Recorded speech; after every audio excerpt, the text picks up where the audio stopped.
अस्सलाम वालेकुम जी फ्रेंड्स। आज का जो हमारा टॉपिक है वो है सिंपल हार्मोनिक मोशन।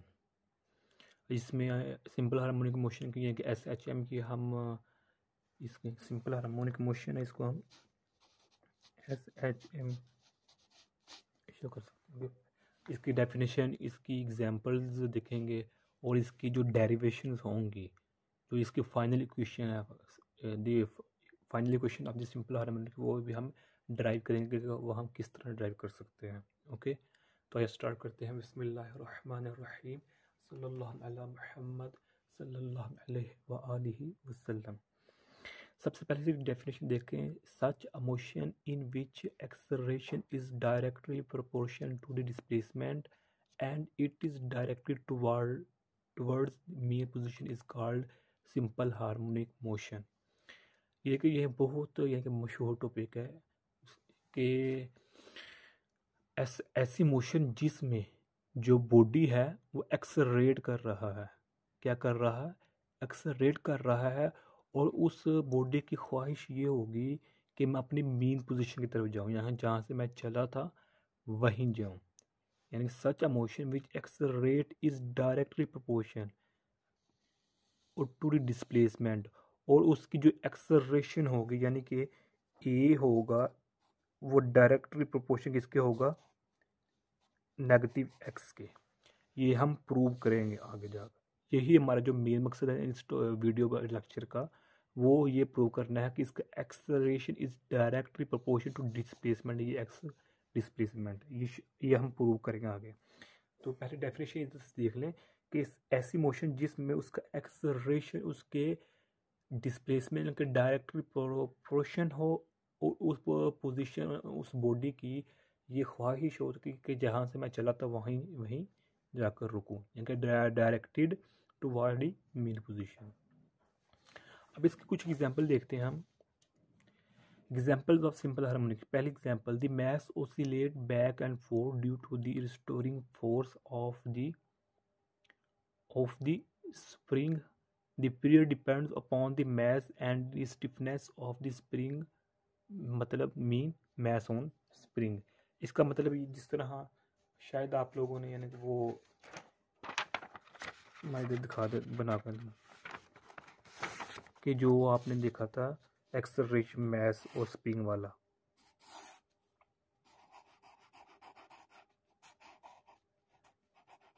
ये स्प्रिंग था हमारे पास। ये इस एग्जांपल है। जब हम इसको इस तरह इधर मूव करेंगे, फोर्स लगाएंगे, तो ये इधर आ जाएगा मैस। तो फिर इसकी ख्वाहिश हो कि मैं अपनी मेन पोजीशन की तरफ जाऊं, तो जब यहाँ तक आएगा, चूंकि इसके अंदर रिस्टोरिंग फोर्स ऐड हो चुकी होगी, तो वो ये आगे इस तरह मूव करेगा, इधर आ जाएगा। यानी कि अगर मैं प्रॉपर लिखना चाहूँ तो इस तरह बना सकता हूँ कि पहले था हमारे पास इधर, फिर जब हमने इस पर फोर्स लगाई तो वो इधर आ गया। ये क्या है? स्प्रिंग हमारे पास। तो अब इसकी ख्वाहिश, क्योंकि इसके अंदर रिस्टोरिंग फोर्स जो जमा है, प्रेजेंट है। रिस्टोरिंग फोर्स का मतलब है कि मेन पोजीशन की तरफ, यानी कि जहाँ से ओरिजिनल पोजीशन, जहाँ से बॉडी चला था, इधर, यानी कि इधर आकर रुक जाए इसकी, यानी कि ख्वाहिश। तो जब इधर आएगा, चूँकि इसके अंदर रिस्टोरिंग फोर्स बहुत ज़्यादा होगी, तो वह यहाँ आगे आ जाएगा। तो यहाँ आ जाएगा मैस, फिर यहाँ आएगा, फिर यहाँ आस्ता आस्ता इसकी जो एम्पलीट्यूड डिक्रीज होती जाएगी, तो अपने मेन पोजीशन पर आकर, यानी कि मेन पोजीशन पर आकर स्टॉप हो जाएगा। ओके, ये इसकी पहली एग्जांपल थी। तो आप इसकी दूसरी एग्जांपल दे, the mass oscillates back and forth due to the restoring gravitational force. The period depends upon the length of the pendulum and the free fall acceleration mean g, यानी कि ग्रेविटी। जो कि ये वो पेंडुलम वाली मिसाल है। ये हमारे पास ये कोई स्पोर्ट है, तो हमारे पास ये पेंडुलम है इधर, ये बॉब समझ लें आप। ओके, तो या जब इस पर फोर्स लगाएंगे तो ये इधर जाएगा, फिर वापस आएगा, क्योंकि इसके अंदर जिस तरह स्टोरी में फोर्स प्रेजेंट है, फिर इधर जाएगा, फिर वापस आएगा, फिर यहाँ तक आएगा, फिर यहाँ तक आएगा, फिर ऐसे जाएगा, फिर आहिस्ता आहिस्ता आहिस्ता अपने अपने मेन पोजीशन पर खड़ा। जिस तरह मैंने ये एग्जांपल दिया आप लोगों को, ये सेम टू सेम इसी तरह किया, लेकिन ये पेंडुलम की शेप में आ जाती है एग्जांपल। ओके, तो अब हम आगे देखते हैं कि कंडीशंस कि सिंपल हार्मोनिक की कंडीशंस क्या हैं। सबसे पहले कि अगर ये कंडीशन नहीं होगी सिंपल हार्मोनिक मोशन में तो क्या होगा। पहली है the system should have the restoring force. जिस तरह मैंने ये एग्जांपल दिया आपको कि इसके अंदर रिस्टोरिंग फोर्स जमा हो प्रेजेंट होने की सलाहियत होनी चाहिए इस बॉडी में, इस सिस्टम में। अगर यानी कि अगर मैंने इस तरफ फोर्स लगाई है, यानी कि ये मैस इधर से इधर आ गया, तो इसके अंदर रिस्टोरिंग फोर्स प्रेजेंट हो चुकी है, ये सलाहियत होनी चाहिए सिस्टम में। सेकंड क्या है, this system should have inertia.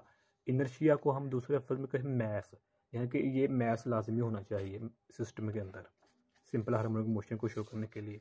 And third condition है, this system should be frictionless, और जो ये सिस्टम है ये फ्रिक्शनलेस होना चाहिए फॉर सिंपल हार्मोनिक मोशन के लिए। अगर फ्रिक्शन मौजूद है तो वो डैम्प्ड ऑसिलेशन बन जाएगी हमारे पास। ओके, तो अब आगे हम जो इक्वेशन मैंने इधर बताए थे आप लोगों को कि ये प्रूव करने के लिए हम हुक्स लॉ का जो है ना वो मदद लेंगे, हुक लॉ की हेल्प लेंगे इधर। तो देखिए मैंने पॉइंट्स में लिखा है, the force that apply to spring is directly proportional to displacement, यानी कि जो हुक लॉ को आप शायद जानते हो पहले, F is directly proportional to negative x, ये हुक लॉ की डेफिनेशन है, यानी कि इक्वेशन है उसकी। If the spring is unstretched then there is no net force on the mass और सिस्टम इन इक्विलिब्रियम। अगर जो स्प्रिंग हम ले रहे हैं सिंपल हार्मोनिक मोशन या हुक लॉ के लिए, उसका अंदर वो असट लचकदार नहीं है, तो हमारे पास प्रोसेस सिस्टम नहीं होगा, यानी कि सिंपल हार्मोनिक मोशन शो नहीं होगा या फिर हुक लॉ शो नहीं होगा। If mass is displaced from equilibrium the spring will exert a restoring force which is the force that tend to restore it to the equilibrium position. ये देखिए मैंने पहले ये इधर बता दिया आप लोगों को, तो ये इक्वेशन है, यानी कि यहाँ अगर या डायरेक्टली प्रोपोर्शन इसको ख़त्म करें तो हमारे पास के आ जाएगा।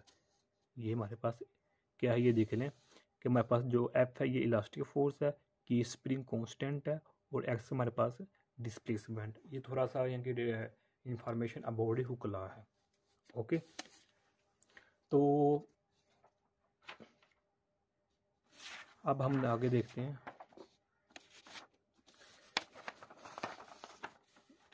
कि the restoring force is written by, कि हम जो रिस्टोरिंग फोर्स लेंगे, जो हुक लॉ की जो इक्वेशन मैंने इधर लिखी है, ये इक्वेशन मैंने जो लिखी है ये हुक लॉ की, इसको मैं इस तरह भी लिख सकता हूँ, ये आर से रिप्रेजेंट करती है, इसके अंदर रिस्टोरिंग फोर्स मौजूद है।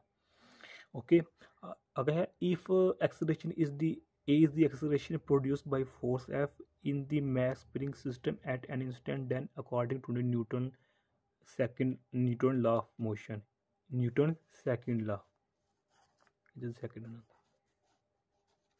Newton second law. तो न्यूटन के सेकंड लॉ यानी कि वही बात है, जब यानी कि अगर मैं किसी स्प्रिंग पर फोर्स लगा रहा हूँ, उस पर फोर्स लगाकर एक्सेलरेशन पैदा कर रहा हूँ, तो न्यूटन के सेकंड लॉ के मुताबिक, जिस तरह हम जानते हैं कि F is equal to M, ये न्यूटन का सेकंड लॉ है। ये भी मैंने एक्सप्लेन किया हुआ है, इसकी एक अलग से वीडियो बनी हुई है, आप वो भी देख सकते हैं। तो F is equal to M में तो मैं एक्सेलरेशन को इस तरह लिख सकता हूँ, इस फॉर्म में, एक्स के ऊपर डबल डॉट, मैं एक्सेलरेशन को इस तरह लिख सकता हूँ। अगर इधर वेलोसिटी होती तो वेलोसिटी को मैंने ऐसे लिखना था, एक्स के ऊपर एक सिंगल डॉट, क्योंकि इधर एक्सेलरेशन है, इसलिए इस पर डबल डॉट होंगे। ओके, तो अब ये इक्वेशन 1 और इक्वेशन 2 को, ये भी इधर एफ है इधर भी एफ है, इनके लेफ्ट हैंड साइड बराबर हैं, तो इनके राइट साइड को हम इक्वल करेंगे एक दूसरे के। ये इक्वल किया तो मैं जो मैस है ना इसको इधर ले आया, तो ये बन गया हमारे पर इक्वेशन, ये बन गई। तो जैसा कि हम जानते हैं हमारे पास एक कांस्टेंट है, हमारे पास कांस्टेंट है, तो acceleration is directly proportional to negative X, जो कि मैंने पहले डेफिनेशन में ही आप लोगों को एक यानी कि हिंट दे दिया कि यह हम प्रूव करेंगे, वो हमने अल्हम्दुलिल्लाह इधर प्रूव कर लिया है। Okay, so we can write, यानी कि जो इक्वेशन ये वाली इक्वेशन है इसको हम इधर लेकर आएंगे तो हमारे पास पॉजिटिव हो जाएगा, तो इज इक्वल टू 0 हो जाएगा। ये हमारे पास फाइनल इक्वेशन आ गई है किसकी, सिंपल हार्मोनिक मोशन की। अगर ये भी फॉर्म है सिंपल हार्मोनिक मोशन की इक्वेशन है, ये भी इक्वेशन है और ये भी इक्वेशन है एक ही इक्वेशन, लेकिन कुछ डिफरेंट यानी कि शेप्स में लिखा है, डिफरेंट इक्वेशन में लिखा हुआ है। इस इक्वेशन को हम चौथी फॉर्म, एक ये फॉर्म है, एक ये फॉर्म है, एक ये फॉर्म है और एक ये फॉर्म है, ये चार फॉर्म तो यहीं होगी सिंपल हार्मोनिक मोशन की इक्वेशन। अब पांचवी फॉर्म में हम इस तरह हम ले सकते हैं कि ये सिंपल हार्मोनिक जो ये है ना, इसको हम इस तरह लिख सकते हैं dt स्क्वायर और इधर x आएगा। ओके, तो x और m और ये x है और x को हम ऐसे लिखने देंगे तो इक्वल टू 0, यानी कि हम इसको इस फॉर्म में भी लिख सकते हैं। ये पांचवी फॉर्म है। ओके, तो ये आज की छोटी सी वीडियो थी। उम्मीद आप लोगों को समझ आ गई होगी। अगर फिर भी कुछ आप पूछना चाहते हैं तो कमेंट की सूरत में पूछ सकते हैं। आप कोई मशवरा देना चाहते हैं तो वो भी कमेंट की सूरत में दे सकते हैं। अगर आपने अभी तक मेरा चैनल पाक एमएन अकेडमी सब्सक्राइब नहीं किया तो सब्सक्राइब कर दें, लाइक भी कर दें और कम से कम अपने 3 दोस्तों को शेयर भी कर दें। जज़ाकल्लाह खैरा। अपना ख्याल रखिएगा। अस्सलामु अलैकुम व रहमतुल्लाहि व बरकातुहू।